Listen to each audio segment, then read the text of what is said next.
Minä olen Immosen Tarja, toimin täällä Iisalmen kaupungilla nuorisotyön koordinaattorina.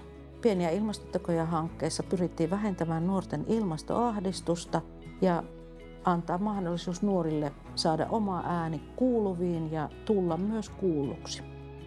Isona tavoitteena tässä hankkeessa oli tehdä nuorten kanssa semmoisia pieniä ilmastotekoja, edetä pienin askelin ilmastoasioissa ja myös tuoda nuorten parissa toimijoille välineitä ja vinkkejä tehdä sitä työtä yhdessä nuorten kanssa. Nuorten kanssa tehtiin muun muassa kierrätykseen liittyviä asioita, roskien lajittelusta vaikka vaatteiden tuunaukseen ja vaatteiden ja tavaroiden kierrätykseen. Nuoret sai piirtää aiheeseen liittyviä kuvia, kirjoittaa runoja.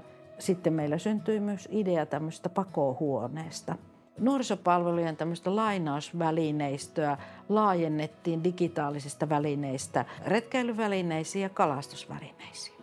Ne on nuorilla maksutta lainattavissa. Hankkeessa syntyi kestävän nuorisotyön sivusto Point-sivustolle nettiin. Se on käytettävissä kaikilla nuorisotyöntekijöillä ja nuorten parissa toimijoilla. Sieltä löytyy myös ilmastoaiheinen vuosikello nuorisotyöhön.